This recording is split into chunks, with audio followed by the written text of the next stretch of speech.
Pour commencer, il y a eu ces infox hier, Bassekou, c'est totalement faux et absurde.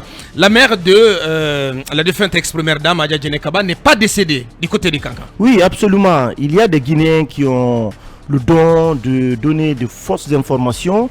Hier, on a tous été informés au même moment voilà, que la mère de l'ex-première dame est décédée des suites de courte maladie dans la soirée de crise. Ce qui était absolument totalement faux. Donc l'information nous a été remontée, mais rapidement on a pris le temps d'informer, de s'informer, de recouper cette information en appelant des personnes très proches de la famille du côté de Kankan. Et une vidéo même a été réalisée, donc qui nous a été envoyée. Bien sûr. Là où cette vieille de 72 ans, c'est ce qu'on apprend, est assise à côté, donc entourée de deux garçons, où elle s'exprime, voilà, pour dire qu'elle se porte bien.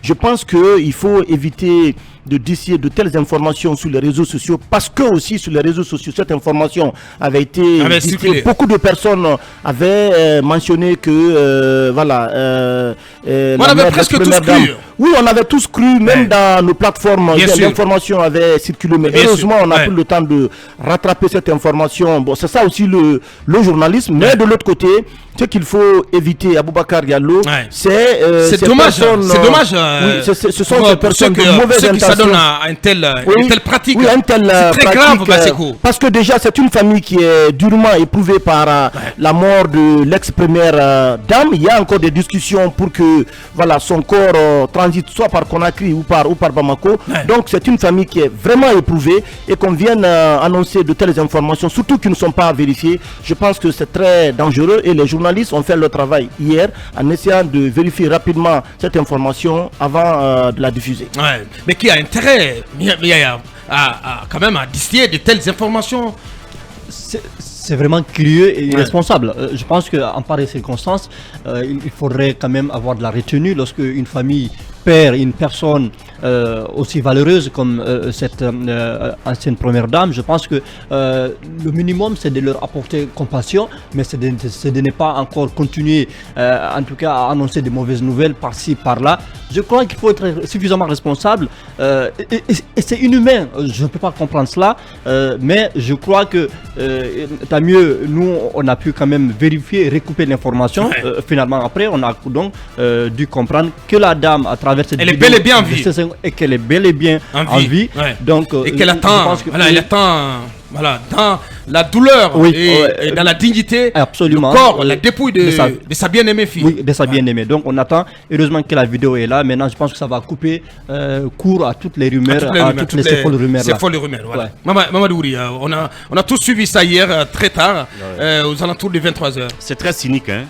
Assez cynique parce que moi j'étais complètement perdu. Je me dis bon, voilà encore une double perte pour la famille.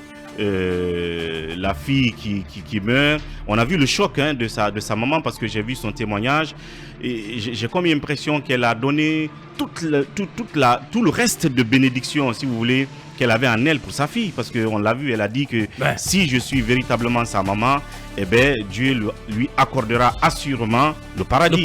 Parce que je pense qu'elle l'aimait assez bien.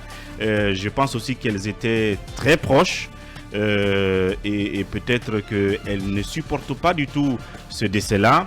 Elle subit le choc.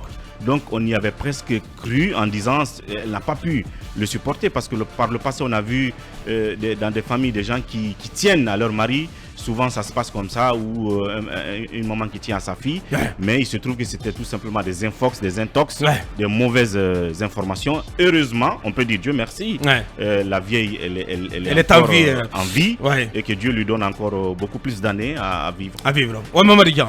Je dirais qu'il y a Serge Julie, l'ancien patron de Libé, qui a dit dans un opuscule où on retrouve Jean-François Kahn et Edouard Plenel que avec les réseaux sociaux, la rumeur et l'information ont la même valeur et que les journalistes doivent faire très attention parce que les réseaux sociaux, l'internet dévalorise le journalisme.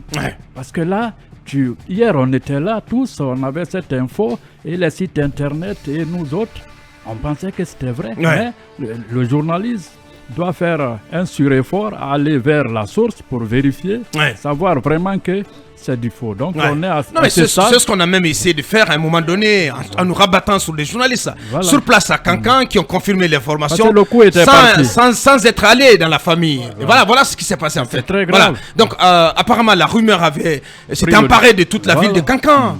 Et tout le monde y avait cru. C'est très grave ce qui s'est passé. Qui avait intérêt quand même à d'essayer de telles informations pendant que la famille est plongée dans un deuil profond.